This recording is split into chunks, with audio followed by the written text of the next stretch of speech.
야구 선수 빌리 선데이라고 하는 사람, 그리고 부흥사 함이라고 하는 사람, 그들이 복음을 전해 주었기 때문에 빌리 그레엄 목사님이 유명한 목사가 될 수 있었습니다. 그러면 그들은 누구에게 복음을 받았습니까? 체프먼이라고 하는 사람에게서, 체프먼은 메이어라고 하는 사람에게서, 메이어는 구두방 소년에서 전도자가 된 무디를 통해서 복음을 받게 됩니다.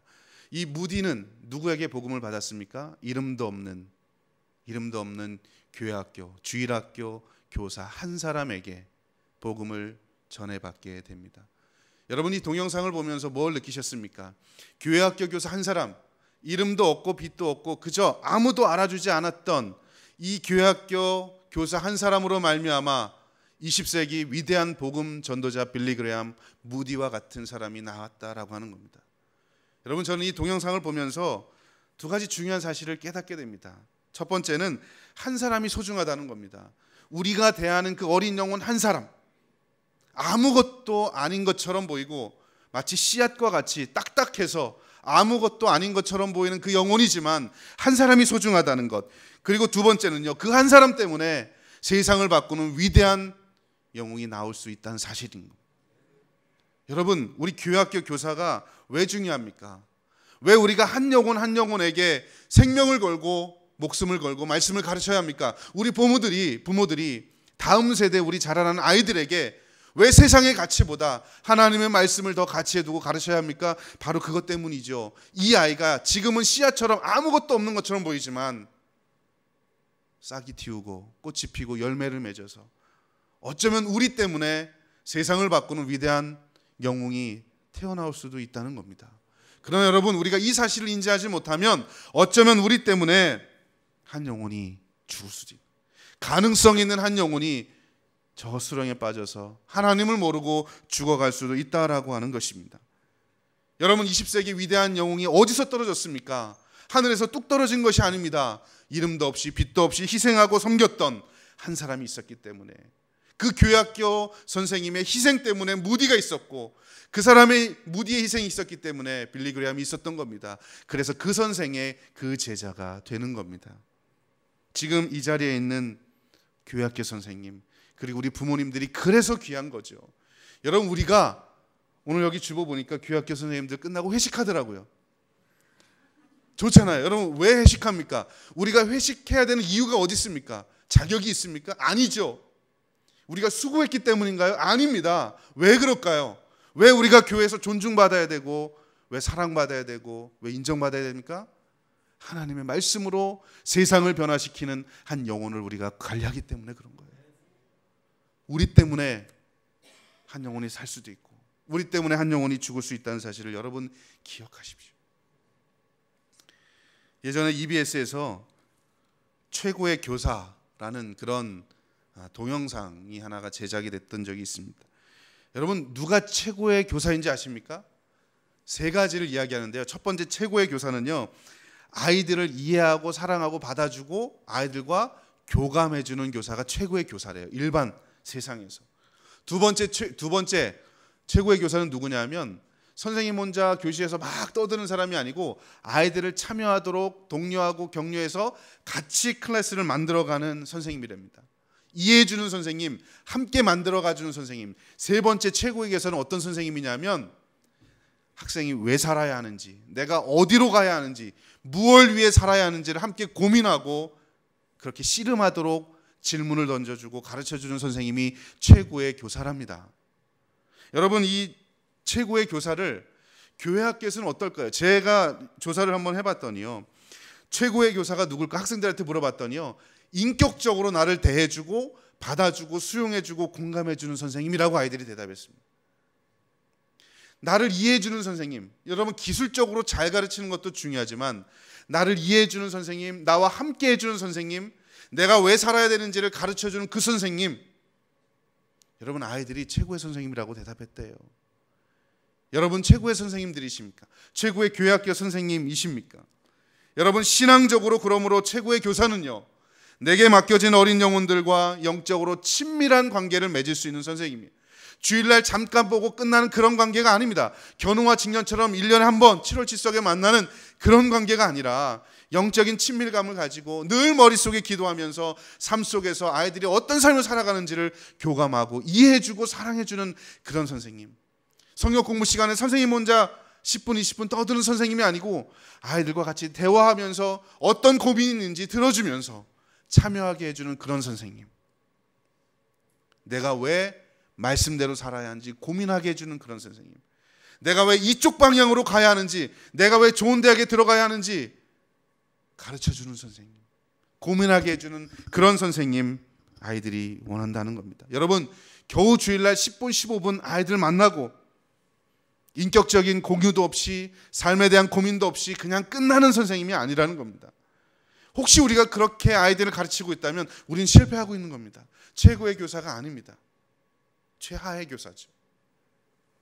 성경을 기계적으로 전달하는 사람이 아닙니다. 선생님들은 아이들과 인격을 나누고 삶을 나누고 고민하고 그들의 고민을 같이 고민해 주면서 눈물을 흘려서 같이 함께 기도해 주는 그 선생님이 최고의 선생님이라는 거예요.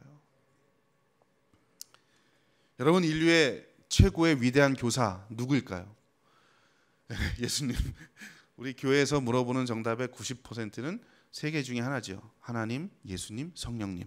찍어도 다 맞아요. 그죠? 인류 역사상 최고의 교사는 예수님입니다. 그래서 교육학에서는요, 이런 얘기를 합니다. Jesus the Master Teacher. 위대한 교사 예수 그리스도. 여러분, 나중에 한번 기회 되면 읽어보시면 좋을 텐데요. 로이 주크가 쓴 예수님의 티칭 스타일이라는 책이 있습니다. 이 책을 보면 예수님이 위대한 교사였던 14가지 이유가 있는데 그 중에 첫 번째로 나오는 이유가 뭔지 아십니까? 인격적인 탁월성입니다. 예수님께서 왜 위대한 교사였는가? 잘 가르쳤기 때문에 그건 저 뒤에 있습니다. 예수님이 왜 위대한 교사였는가? 그것은 예수님이 인격적으로 성숙하셨다는 거예요. 예수님은요, 가르치는 기술에 있어서도 탁월하셨지만 그 전에 예수님의 삶과 인격으로 제자들을 돌보셨다는 거예요. 3년 동안 제자들을 눈물로, 무릎으로, 삶으로 그들과 함께 했다는 겁니다. 예수님은요, 말하신 대로, 가르치신 그대로 살아가셨습니다. 사랑하라고 가르친 그대로 예수님께서 사랑하셨죠. 희생하라고 가르친 그대로 예수님은 십자가에서 죽으셔서 희생하셨습니다. 섬기라고 가르치신 그대로 예수님은 무릎을 꿇고 제자들의 발을 씻기셨습니다. 여러분, 예수님은요, 말씀 따로 삶 따로가 아니었습니다. 가르치신 그대로 살아가셨죠. 인격적으로 탁월하신 분이었습니다. 최고의 교사였다는 것입니다. 십자가에서 자기를 희생함으로 가르치신 그대로 죽으셨습니다. 많은 사람들의 죄를 위해서, 생명을 위해서 대속물로 죽으셨습니다. 3년 동안 가르친 게 그거였잖아요. 희생하라, 희생하라. 여러분, 이 예수님 밑에서 배운 제자들 어떤 삶을 살았습니까? 3년 동안 예수 그리스도와 함께 먹고 자고, 여러분 그냥 주일날 안식일날 회당에 와서 배우고 간 사람들이 아니잖아요. 3년 동안 예수님과 함께 먹고 자고 하면서 동고동락했던 그 제자들이 어떤 삶을 살았습니까? 목숨을 바치잖아요. 그 스승의 그 제자가 됐잖아요. 물론 여러분, 가룟 유다와 같은 그런 제자도 존재했지만 대부분의 예수님의 제자는 어떠했습니까? 성령 받고 난 이후에, 예수님이 승천한 이후에 배신했던 그 제자들도 어떤 삶을 삽니까? 예수님 때문에 생명을 겁니다. 목숨을 겁니다. 어떤 사람은 십자가에 거꾸로 죽기까지 하잖아요. 그 스승이 가르친 그대로 보고 배운 대로 살아갔기 때문에 그런 거 아니겠습니까? 만약에 여러분 생각해 보십시오. 예수님이 야, 사랑해라 해놓고서 사랑하지 않아요. 이기적으로 사셨어요. 야, 서로 섬겨라, 제자들의 발을 씻기지 않으셨어요. 야, 누군가를 위해 희생하라 하고서 십자가 나 몰라요. 여러분, 그렇게 제자들이 3년 동안 보고 배웠다면 제자들이 예수님을 따라갔겠습니까? 그게 아니죠. 왜 제자들이 목숨 걸고 복음 전합니까? 초대교회에 예수님이 그렇게 사셨으니까. 여러분, 우리가 왜 신앙적으로 인격적으로 살아야 합니까? 나를 보고 따라오는 우리의 제자들, 다음 세대들이 우리의 뒷그림자를 보면서 자라기 때문에 그런 거예요. 내가 아무리 좋은 말을 외쳐도 사랑이 없고 희생이 없고 섬김이 없고 실천이 없고 삶이 없으면 우리는 꽹가리가 되는 거죠. 우리 다음 세대는 결코 우리를 보고 배우지 않습니다. 아니요, 배우겠죠. 어떤 모습이요? 겉과 속이 다른 모습을 보고 배우게 될 것입니다. 그러나 예수님은 그러지 아니하셨다라고 하는 겁니다. 그러므로 여러분 중요한 게 뭡니까? 우리 교사가 바르게 살아가는 거예요. 우리 부모님들이 바르게 살아가는 겁니다. 부모들이 매일매일 하나님 앞에 말씀 묵상하고 무릎 꿇는 모습 보면 우리의 자녀들이 그렇게 사는 거구나. 우리 교회학교 선생님이 매일 주일날 교회 앞에 나와서 무릎을 꿇고 눈물을 흘려 기도하는 그 모습 보면 저 모습이구나. 나도 저렇게 살아가야지. 여러분, 부모와 스승이 그래서 중요한 거예요. 백범 김구 선생이 그런 얘기를 했다지요. 눈길 함부로 걸지 마라. 왜요? 그 길 누군가 따라오니까. 우리는 눈길 함부로 걷잖아요. 그런데 여러분, 길 걸어갈 때 누군가 걸어간 그 길 밟고 가잖아. 그죠? 우리가 스승입니다. 부모로서, 교사로서 스승입니다. 우리가 앞길 가는 겁니다. 그러면 그 길 누가 밟고 따라옵니까? 우리의 다음 세대가, 우리의 자녀들이, 우리의 제자들이 보고 따라가는 겁니다. 우리가 막 살아갔던 그 길 가면 우리의 다음 세대도 막 사는 겁니다. 우리가 말씀 따라가는 그 삶을 살아가면 다음 세대 그렇게 따라오는 거예요. 여러분, 오늘 본문 말씀에 우리가 잘 아는 본문이죠. 디모데가 등장합니다. 디모데는요, 어렸을 때부터 하나님 말씀으로 잘 훈련된 모범 청년이었습니다. 목회자로 부름받고 바울과 함께 소아시아와 헬라 지역, 마게도니아 지역, 로마 여기저기 다니면서 순회 전도를 하고 또 복음을 전했던 사람입니다. 로마 감옥에 같이 들어갔던 사람이었습니다. 사도 바울의 후임으로 에베소 교회를 담당했던 그런 사람이 바로 이 디모데였습니다. 여러분, 그런데 디모데가 하늘에서 뚝 떨어진 사람이 아니라는 거예요. 초대교회 당시에 이 디모데가 그렇게 활약을 했는데 사도 바울이 이 디모데를 향해서 어떻게 평가를 하는지 아십니까? 디모데전서 1장 2절에 보면 믿음 안에서 참 아들 된 사람이라고 해요. 아들이라고. 디모데후서 1장 2절에 보면 사랑하는 내 아들이요라고 표현합니다. 로마서에 보면 나의 동역자라고 이야기하고요. 골로새서에 보면 나의 형제라고 이야기합니다. 여러분, 사도 바울 이야기해요. 디모데는요, 내 형제요, 내 아들이요, 내 동역자라고 이야기합니다. 마지막에 여러분, 이 사도 바울이 죽기 전에 정말 보고 싶은 사람, 정말 나를 한번 와서 봤으면 좋겠다. 그래서 누구에게 이야기합니까? 디모데야, 너는 속히 내게로 와서 겨울이 오기 전에 나를 좀 봤으면 좋겠다. 여러분, 죽기 전에 보고 싶은 사람 어떤 사람이에요? 왼수 보고 싶다 있으세요? 우리 여성도님들 죽기 전에 난 남편 보고 죽겠다. 많이 없죠? 근데 우리 남편들은 아내 보고 죽겠다 아마 그럴 거예요. 네. 끝까지 사랑하니까. 네. 여러분, 인생의 말년까지 위로가 됐던 사람이 누굽니까? 디모데였어요. 그래서 복음을 위해서 나와 함께 끝까지 헌신했던 사람, 사도 바울이 뭐라고 이야기합니까? 디모데라고 이야기해요. 여러분, 신앙과 인격, 디모데가 그렇게 귀한 사람이었는데 디모데의 신앙과 인격 누구에게서 배운 겁니까? 사도 바울에게서 배운 거죠.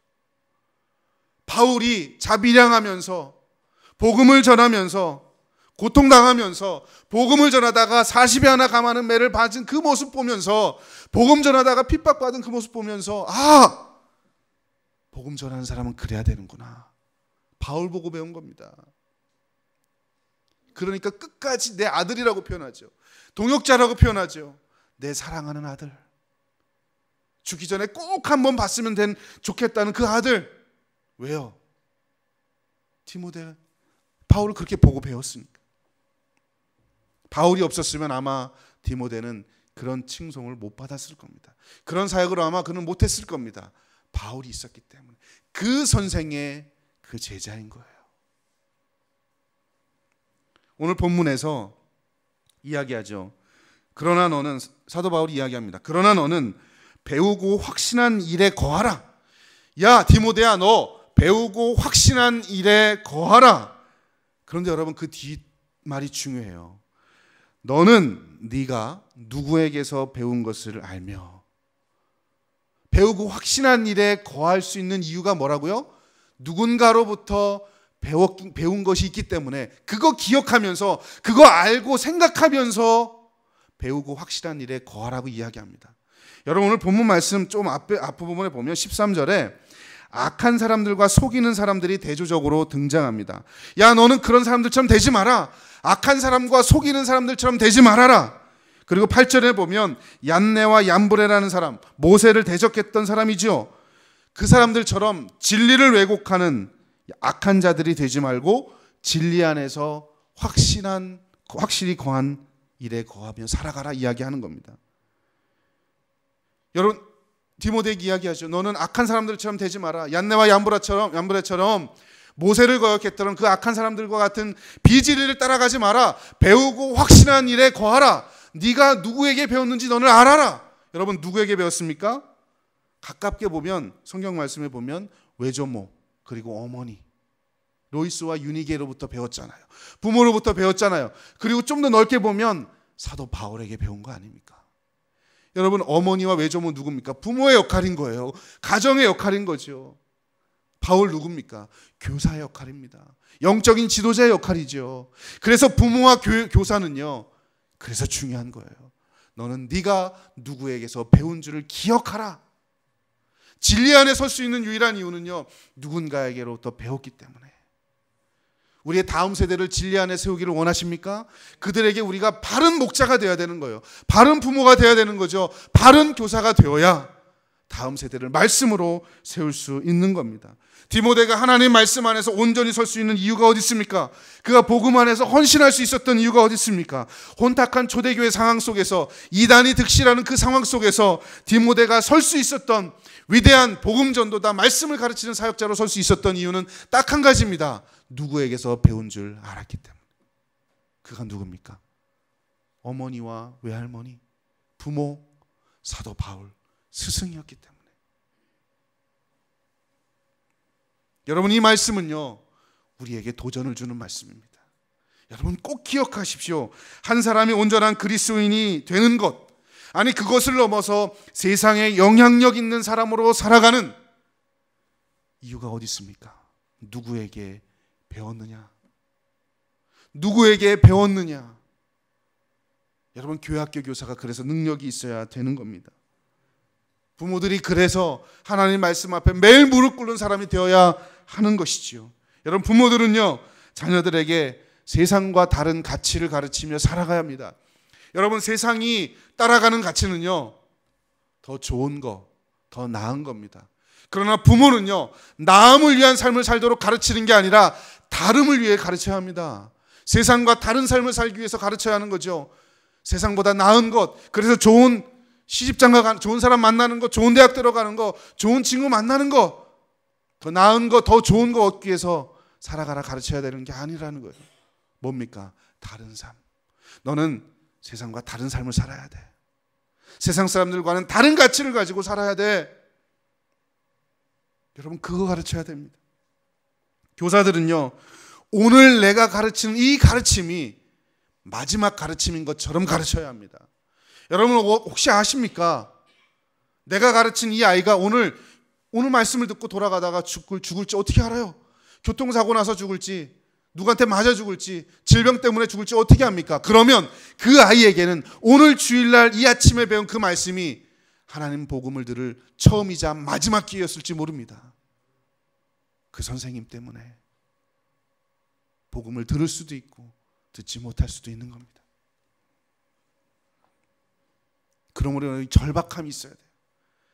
한 번을 가르치더라도, 가정에서 한 번을 자녀를 위해서 눈물을 여러분 기도하더라도 세상과는 다른 가치를 가지고 살아가도록 가르쳐야 하고 기도해야 하고 말씀을 전해야 하는 겁니다. 그냥 매일 똑같은, 오늘도 내가 교사니까 와서 가르쳐야지 의무감에, 그게 아닌 거예요. 나 때문에 아이가 바로 설 수도 있고, 나 때문에 아이가 죽을 수도 있어요. 부모와 교사는 그러므로 눈물을 흘리며 씨를 뿌리는 절박한 마음으로 복음의 씨앗을 뿌려야 합니다. 근데 여러분, 우리 아이들에게 성경을 가르치는 시간이 현실이 어떻습니까? 턱없죠. 네, 턱없죠. 제가 2015년도에 조사를 좀 했는데,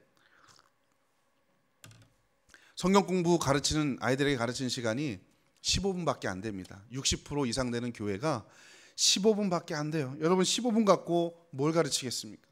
청소년들이 17세가 될 때까지 의미 있게 보내는 시간이 어떻게 되는지 아십니까? 교회가 800시간이에요. 가정이 200시간이, 2000시간이에요.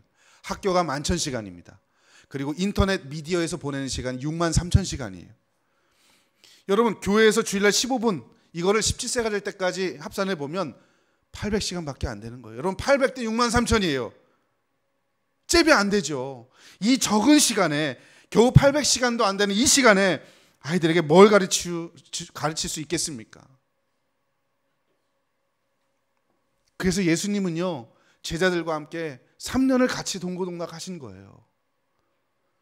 제자들과 함께 먹고 마시면서, 야, 너희들 나의 삶을 봐라. 그냥 내가 가르치는, 회당에서 가르치는 것만 보고 배워라. 이게 아닌 거죠. 도제식으로 가르치셨어요. 도제식으로. 제자들의 입장에서 예수님이 어떻게 사셨는지 보면서 배운 겁니다. 여러분, 여호수아는요, 모세와 함께 평생을 같이 하면서 모세를 통해서 배우게 된 거죠. 홍해를 가르는 그 순간에도, 이방 민족과 전쟁하는 그 순간에도 여호수아는 모세와 함께 했습니다. 그러면서 저게 하나님을 경외하는 거구나. 저렇게 해야 우리가 가나안 땅에 들어가서 실수하지 않겠구나. 모세의 삶과 그의 인생을 보면서 여호수아가 뒤따라서 그를 보고 배운 겁니다. 엘리사는요, 엘리야 밑에서 평생을 보고 배우면서 자란 거죠. 그러면서 이 혼탁한 시대에 어떤 지도자가 되어야 할까? 하나님의 말씀을 어떻게 가감없이 선포하는 지도자가 되어야 할까? 그는요, 엘리야를 보면서 배운 거예요. 그냥 지식적으로 배운 게 아니라는 겁니다. 평생을 함께 하면서 도제식으로 배운 거죠. 스승이 하는 삶을 보면서, 말만이 아니고 삶을 보면서 배웠다라고 하는 겁니다. 우리 그렇게 하고 있나요? 주일날 15분, 여러분, 그거 갖고 안 됩니다.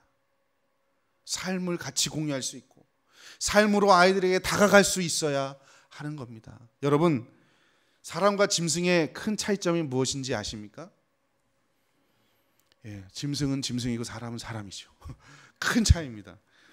여러분, 짐승은요, 태어나자마자 걷습니다. 근데 사람은 태어나자마자 걷지를 못해요. 나는 태어나자마자 걸었다. 저는 시골 출신입니다. 여러분 보시는 것처럼 잘생겼지만 시골 출신이에요. 근데 저희 집에서 소를 키웠습니다. 소를 키우면 1년에 한두 번 정도 소가 새끼를 낳아요. 재밌어요. 여러분, 소 이 태하고 같이 쭉 나오는 거 보면, 아마 여기 소 키워보신 분들도 계실 거예요. 소 나오면 이거 뜯어줘야 돼. 이렇게 이 안에 쌓여서 나오니까 뜯어주고, 그러면 소 지가 와서 막 핥아주고 그래요. 근데 여러분, 재밌는 건요, 한 30분 정도 이렇게 부모가 핥아주고 그러면 조금 마르잖아요. 그러면 이 송아지가 비틀비틀거리면서 걸어요. 하루가 지나지 않아서 송아지는 걷습니다. 사람은요, 1년이 지나야 걷습니다. 제대로 걷죠. 엄마가 어떻게 말하는지, 엄마가 어떻게 걷는지, 내가 비록 걷지만 나도 언젠간, 내가 지금 기어가지만 나도 언젠간 걸어갈 거야. 저렇게 걷는 거구나. 나도 조금 있으면 저렇게 걷겠지. 엄마 아빠 보면서 걷는 거예요. 엄마 아빠 보면서. 엄마 아빠 보면서 걷는 것만 배웁니까? 신앙도 배우죠. 밥 먹기 전에 기도하는구나. 주일날은 교회 가는구나. 배우는 겁니다. 여러분, 그게 도제예요. 도제. 그냥 가르치기만 하는 게 아니에요. 여러분, 원래 이 도제 제도는요, 유럽에서 나온 제도입니다. 장인, 중세시대에 이제 길드라는 게 있었어요. 장인을 키워내는 그런 거였는데요. 장인 밑에 가서 그냥, 우리는 어떻습니까? 직업학교 가면은 가서 시간 되면 가서 배우고 오잖아요. 그게 아닌 거예요. 장인 밑에 가갖고 7년 동안, 여기서 말하는 장인은요, 부인의 아버지가 아니고 장인, 크래프트맨, 기술자 밑에 가갖고 7년 동안 배워요. 여러분, 7년 동안 이거 하는 기술만 배우겠습니까? 뭐 배우죠? 장인은 잠잘 때도 이렇게 자는구나. 장인은 말할 때도 이렇게 말하는 거구나. 장인은 밥 먹을 때도 이렇게 밥 먹는구나. 여러분, 동고동락하는 겁니다. 이게 장인이. 그러면서 충분히 이 장인과 함께 7년 동안 동고동락하면서 그 사람의 삶도 배우고 기술도 배우고 다 배우는 거예요. 여러분, 우리 신앙교육은 단순 교육이 아닙니다. 장인처럼 도제제도, 이 길드처럼 도제제도 하는 거예요. 그냥 주일날 몇 분 만나고 끝나는 게 아니라는 겁니다. 주일학교 아이들하고 만나서 성경 공부 잘 전하고 나면 아유 다 끝났다 그렇게 만족하는 게 아닌 거예요. 주중에 아이들이 어떤 생각을 하며 살아가는지, 가정에서는 이 아이가 어떤 삶을 사는지, 주중에 할 수 있으면 신방도 하고, 할 수 있으면 따로 시간을 내서 학교 앞에 가서 만나기도 하고. 여러분, 그게 도제예요. 그래야 아이들 변합니다. 여러분, 주일날 선포 몇 번 했다고 사람이 변하면, 여러분 지금 제가 여기 설교한다고 여러분 다 변하나요? 안 변하죠. 오히려 여러분 저의 뒷모습을 보면서 변할 겁니다. 아, 저 목사님은 이렇게 살아가는구나. 그래도 되는구나. 나도 그래야지. 이 자리에 와서 설교 한두 번 하면 뭐 히트 못 치겠습니까? 그게 아닌 거예요. 아이들에게 영향력을 미치는 교사가 되고 싶습니까? 그런 부모가 되고 싶습니까? 그런 아이들을 위해서 기도하고 함께 삶을 나누는 그런 부모, 그런 교사가 되어야 합니다. 여러분, 그런데 그런 부모, 그런 교사가 되기 위해서는요, 내가 먼저 하나님과 도제관계가 돼야 돼요. 하나님이 내 삶에 365일 24시간 매일매일 내 삶에 간섭하시도록 해야 되는 거예요. 내가 하나님 말씀을 보면서 매일매일 따라가야 되는 거죠. 주일날만 말씀 듣고 주일날만 성경 보고 설교 듣고 그거로 끝나면 안 되는 거죠.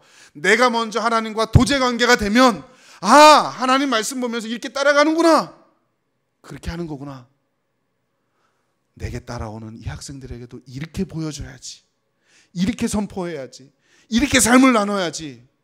여러분, 그게 되는 거예요. 내가 먼저 하나님과 도제관계가 되어야 하는 겁니다. 여러분, 신앙교육은요, 그러므로 결코 멈춰서는 안 되는 교육입니다. 바울에게서 디모데가 나왔던 것처럼, 예수님에게서 제자들이 목숨을 걸고 선포했던 제자들이 나왔던 것처럼, 엘리야에게서 엘리사가 나왔던 것처럼, 여러분, 신앙교육은요, 네버 엔딩 스토리입니다. 중간에 멈추면 안 되는, 끊어지면 안 되는 그런 교육입니다. 여러분, 끝까지 우리가 생명을 걸고 목숨 걸고 다음 세대에게 전해 주어야 하는 그것이 바로 신앙 교육이라는 겁니다. 여러분, 현실을 조금 보여드릴게요. 안타깝게도 2014년도 그리고 작년 쭉 우리 교세 통계를 보면, 우리 대한예수교장로회 우리 합동측 통계를 보면 목사님도 늘어났고 장로님도 늘어났고 교회도 늘어났는데 교인 수는 더 줄어들었습니다. 교회 학교 아이들은 더 많이 줄었습니다. 예장 통합 측에서 조사한 바에 의하면요, 교회 학교가 없는 비율이 50%입니다. 영아부, 유아부, 유치부가 없는 비율은 70%고요. 그리고 유년부, 초등부, 중등부, 고등부가 없는 비율은요 50%입니다. 쉽게 이야기하면 교회가 100개면 50개 교회가 교회 학교가 없는 거예요. 다음 세대가 신앙교육이 끊긴 거죠. 엔딩 스토리입니다. 전하고 싶어도 교회에 아이들이 없어요, 여러분. 그나마 여러분 교회에 어떤 아이들이 옵니까? 직분자 아이들이 오죠. 아이들에게 물었습니다. 2015년도에 제가 했던 연구에서, 야, 너 왜 교회 오니? 라고 물었더니요, 아이들이요, 저 엄마 때문에 아빠 때문에가 아니라 저는 제 신앙 때문에 교회 옵니다. 중학생 아이들의 60%, 초등학생 아이들의 55%가요 교회 오는 아이들, 그나마 오는 아이들 왜 오는지 아십니까? 자기 신앙 때문에 온대요. 여러분, 자기 신앙 때문에 오는 아이들에게 뭘 전해줘야 하겠습니까? 프로그램이 아닙니다. 하나님의 말씀이죠. 생명을, 오늘 말씀에 나오는 것처럼 이 성경 말씀, 디모데가 배웠던 그 하나님 말씀, 교훈과 책망과 바르게 함과 의로 교육하게 유익한 이 하나님 말씀 전해줘야 되죠. 자기 신앙 때문에 오니까 여기에 생명 걸어야 돼요. 여기에 승부를 걸어야 합니다. 여러분, 누가 해야 합니까? 2013년도 제 연구에 의하면 이 아이들에게, 청소년, 특별히 청소년들에게 가장 큰 영향을 미치는 사람이 누구냐라고 아이들에게 물어봤어요. 그랬더니 부모와 친구들보다 더 강력한 비율로 나온 것이 누군지 아십니까? 교회 학교 교사들이었어요. 선생님이요, 교회 잘 나오는 아이들, 신앙이 좋은 아이들에게 물었어요. 야, 너의 신앙에 영향을 미친 사람이 누구냐? 선생님이요 라고 애들 대답했다는 겁니다. 여러분, 이거 들으면서 기분이 좋기도 하면서 한편으로는 부담스럽죠. 이 한국교회 점점 줄어드는 이 시대, 얼마 나오지도 않는 그 아이들, 그런데 자기 신앙 때문에 나오는 그 아이들, 나와서 영향을 누구에게 가장 많이 받느냐? 선생님한테 받는답니다. 여러분, 이 아이들에게 뭘 전해줘야 합니까? 우리 선생님들이 어떻게 하느냐에 따라서 엔딩 스토리가 될 수도 있고, 네버 엔딩 스토리, 끊이지 않는 다음 세대에게 복음이 전해지고 또 전해지는 네버 엔딩 스토리가 될 수도 있다라고 하는 사실입니다. 여러분, 지금 우리가 우리 다음 세대에게 전하지 않으면요, 다음 세대가 우리 손주 세대에게 전할 게 없어요. 아무도 없습니다. 여러분 손주들이 천국 못 가고 지옥 가길 원하십니까? 아무도 없을 겁니다. 여러분의 그 다음 세대가 예수 그리스도를 주인으로 삼고 살아가기를 원하신다면 지금 우리 다음 세대에게 하나님 말씀을 제대로 전해야 합니다. 네버엔딩 스토리, 신앙교육. 그래서 신앙교육은 끊이지 말아야 하는 겁니다. 여러분, 이따가 세미나가 있기 때문에 제가 더 말씀 전하지는 않겠습니다. 다음 세대를 위해서 눈물을 흘리며 복음의 씨앗을 뿌리는 우리 교사들, 부모들 될 수 있기를 주의 이름으로 축원합니다. 무늬만 부모가 아니라, 무늬만 교사가 아니라, 맛있는 거 사준다고 교사가 되는 게 아닙니다. 좋은 핸드폰 사준다고 부모가 되는 것 아닙니다. 다음 세대에게 끊임없이 말씀을 가르치는 네버엔딩 스토리를 만들어가는 교사. 사도 바울이 이야기했던 것처럼 나를 보고 배워라. 나를 보고 배워라. 디모데에게 바울이 있었던 것처럼 그런 스승이 되는, 그런 부모가 되는 우리 서서울교회 모든 부모와 교사들 될 수 있기를 주의 이름으로 축원합니다. 기도합시다. 하나님 아버지, 오늘 말씀을 함께 나누어 보았습니다. 주님,